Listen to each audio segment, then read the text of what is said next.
right, Talk community, welcome back. We are here with another talk guest, a familiar face to some and new to others, and we're continuing the conversation on embracing the matters of minority minds. And I am so excited to always be in the presence of our talk guest today, just being able to share in genuine conversations and his passion for the community and what he brings to the community. So I'm going to go ahead and hand it over to him to introduce himself, and then we'll dive into the conversation for today. Righty. Hello, talk guests. I'm Dr. Marcus Benoit, um, social worker by degree, bachelor's and master's in social work. I have a PhD in human service. Um, Currently working in academia, so I am a instructor at Prairie View A&M University. So shout out to all the Panthers out there, HBCU graduates, and those who attend HBCU. Just a little background about me. I have had the privilege to work with various populations, such as people with mental health disorders, the elderly population, adolescents, homeless veterans, those who have recent release experience, so those who are recent released from incarceration, and HIV consumers. And currently, my active research is around promoting, engaging, and empowering communities to address HIV/AIDS disparities around prevention care, housing, as well as mental health to sustain a systematic change overall. Yes, yes, yes. See, all of that goodness all of that goodness he just shared with y'all. And we're going to just get all of it in this talk time that we have together. So we were talking kind of offline about the progress that we have made in regards to minority mental health. But even with the progress that we've made, there's still a lot of gaps and holes in the system. And one thing for me that really always trumps how I feel the progress that we've made has really elevated us is that the system is so fragmented that there's not like a one-stop shop for services in the community. And I think oftentimes that becomes a barrier for people accessing services or even the desire to want to access services because the resources become a responsibility. And in the midst of managing life, managing the stressors that come along with life, an added responsibility can oftentimes become overwhelming, can allow a person to just want to give up, and not want to continue on the pathway to a healthy life or exploring the different resources that are there to maximize their own health. So, one of the questions that I have for you that I really, really, really want to pick your brain about is how do you define the progress that we've made bringing awareness to minority mental health? Okay. So when we look at that, it's a layered question, but when we look at it and extract that question, essentially it's measuring progress in the raising awareness of the mental health, minority mental health, and we can assess this through various indicators. So for me, when I define the progress, I look at it as these things may include the increase in the number of specific initiatives targeting minority mental health. So, such as yourself, different community events you have hosted, what we're doing now. They have several workshops, support groups, and also media that's tailored around the different needs for the minority population. We can see, or I can see, these things are being tracked through development in the implementation of culturally sensitive mental health programs. So in healthcare, I worked for Harris Health Plug. Harris Health, so healthcare systems, I have seen different programs being implemented for individuals. Also, schools in the school, I just mentioned, working for Prairie View. So in the school system, there are various resources that has been implemented into the school system, also the workplace. A lot of the different workplaces or companies have diversity inclusion type of programming to where now they have included minority mental health or focus. So they may have a lead or a chief that focuses essentially on that population itself. So overall, the increased visibility and representation of minority mental health has provided a greater access to mental health resources for the minority community. And so for me, the end goal and what has happened is it has reduced the stigma around mental health in minority population, and helped us to enhance the understanding of recognizing the unique mental health challenges that we face, because our mental health challenges are not the same as another subgroup mental health challenges. So we're able to see the unique mental health challenges we face within different subgroups, although we're on mental health, but we talk about class. So lower, middle, and high class. Like what does that look like when we talk about even ourselves, when we talk about a minority group? Right. I love that. And on top of the visibility, the representation that we see. Yes. Because in these positions, in these high places, for me, it's important to have the chief, to have the head to look like me, to be able to resonate with my own experiences and ultimately some of the microaggressions and traumas that I may have experienced. So I love that in various settings, in various sectors, like you said, as it in the schools and in employment, like media, all we're getting a lot more attention paid to minority mental health, and that visibility and representation is definitely one that has begun to debunk the myths, be able to destigmatize minority mental health and just the awareness around it. So I love that. I definitely love that. You talked Yeah. about And when we social. think about Oh, Oh, okay. I'm sorry. Look, it's like we was about to say the same thing. I was like, and when we think about social work, I heard you say that. I mean, social work professionals have been doing this for a while, so we meet the clients where they are, and we give them the face that they can relate to, so they can build that rapport. Because that can be a barrier if you don't see someone's trying to help you and you can't really relate to that individual. That creates a barrier, and your clients is like, okay, it's just a person that can't identify with how I grew up, how I was raised, my experience. Mhm. Everybody has their experience. So, we're seeing that in mental health to where, it's being caught up like, okay, well, if we're gonna have somebody that's talking about minority mental health at Chevron, for example, um, you need the face, you need that Right, person to lead that charge for right, for this mega company. So having that face has really advanced mental health understanding and the involvement from individuals. right, right. The face and the language as well, because that's Yes. important. That language is important. Not Yes, sir. everybody is gonna understand the language of our culture. And having someone to understand the language of of our culture, then like you said, it helps to build that rapport and build that trust very easily where people can open up and share those experiences. So I love that. Yes. You talked a bit about social capital, and social capital is something that's always been very interesting to me as a woman, but also as a minority, because truly, I don't believe we know how wealthy we are and what we have. And oftentimes people see capital as more of like the tangible things, the financial piece. But there's so much social capital that we hold on to in our relationships in the community and things of that sort. And my question for you is, what do you find is the relationship of social capital and community as it relates to minority mental health? So yeah. And like you mentioned, as we talked about that, when I think about the relationship between social capital and community in relation to minority mental health, it's a multifaceted type of approach or a look.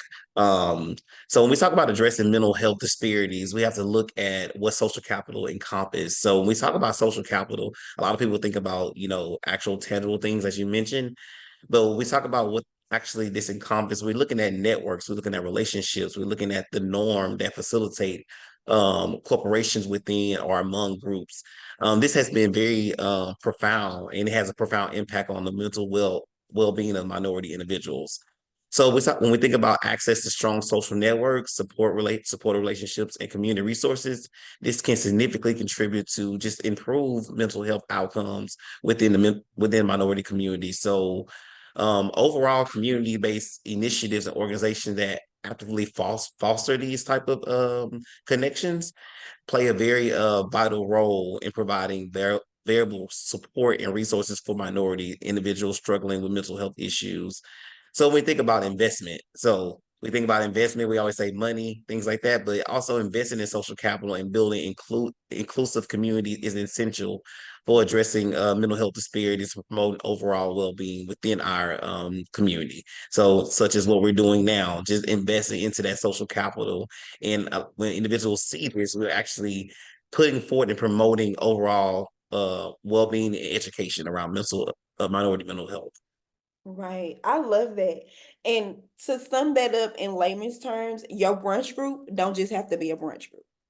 Right. Um, your peer group That's a good. doesn't have to be a peer group. When you're having self-care, let's maximize that time together. Let's have these hard conversations and how we can support each other and build our relationships to support each other's in the way where we are empowering each other, but also building our health and wellness. One of my social workers that I work with, she was just expressing how she wanted to start like a walking club type thing. And I was like, do it. Like, if you're considering how walking has improved your day-to-day health and wellness, your mental health by taking a break and getting outside and exploring in nature, then I'm sure someone else that's thinking about that same thing. Take the opportunity to expand or build a network where you can have a group of women, a group of people that you can lean on each other and build that net worth in regards to your social capital. So, yes, it's important that we get past the surface level because I think oftentimes in our community we're okay and comfortable at the surface level and don't want to dig deeper to really maximize the potential of what we can and what we should be, if that makes sense, you know? Right. And when you mention about, just having your group not be your brunch group, I'm a proud member of Alpha Fraternity Incorporated. And just essentially, yes, it's a fraternity, but there's a subgroup of us as far as the chapter members or your line brothers to where we know we have to do the work of Alpha, but at the same token, I had a line brother literally last week text us in the group chat was like just checking in. We know it's minority mental health is coming up. So how are you guys doing? So we're just not talking about fraternity talk. How you guys doing? So everybody starts sharing. We had a brother who a couple of months ago had like broke his leg and he was like, I'm just getting back recovered, although it took an impact on my mental health, but now I'm more mobile. I get to play with my child now because it put him in a different type of stage. So that space where everybody's able to share and Yeah, it wasn't just focused on the fraternity, but how are you guys mentally? So yeah. turn those spaces in using those platforms and turn those spaces into spaces where, especially for African American men, to share. Yes, yes. I love that, especially like coming off of Men's Health Month this past month during the month of May, of the month of June, I'm sorry. So transitioning from, one national um kind of platform awareness to now minority mental health, for me hearing that brings me joy because we need to be able to create these safe places to have these authentic conversations, just something as simple as checking in on each other and opening the door to express and share what you may be going through, because you never know who else may be going through the same thing or can help you through that season in your life. I love that. Yeah. Yes, yes. So the last question that I have for you is one that we tackle every year, and we've been doing this for right at like 4 or 5 years. But the conversation around the services never changes for me because services, as we know in social work and social services, are always evolving. They may be exhausted one minute, resurface, redefined the next minute, and in my own journey of health and wellness, I found that it was so very important to me to be able to connect to services that were culturally competent. So, where does one find culturally competent resources for minority mental health? Alrighty. And that's a huge thing, culturally competent. So not just resources or services. So when we think about resources for minority mental health, this can be found in various settings through diverse channels.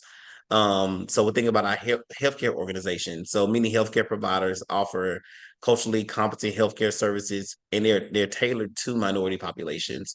So these include clinics, hospitals, fairly qualified health centers, or just in general community health centers. And they specifically focus on providing care for minority communities. Um, all the way down to you can pick what type of provider you want. So you want someone that looks like you can actually go to these clinic or go to these places and, request that, I would like a African American doctor or African American therapist, male, female, things like that. Also we can't forget about our community-based organizations. So nonprofits are really, really, really jumping in head first into getting in front of this mental health, so minority mental health, creating these spaces, creating these community groups dedicated to minority mental health. And this provides a very variable resource because these support networks, as we talked about earlier, that's important. We talk about our support networks and social capital. They provide just informational material that are culturally sensitive and relevant because, you go get a pamphlet from just somewhere where it's not culturally sensitive or it's not really targeted like with the statistics towards the minorities. So you just reading the overall, this is mental health. And so it really doesn't help the individual if they're not really able to see themselves.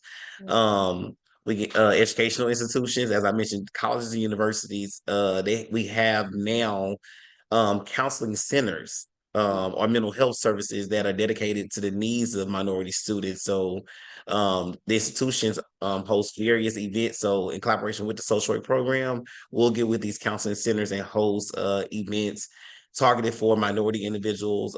Different workshop focuses on minority mental health.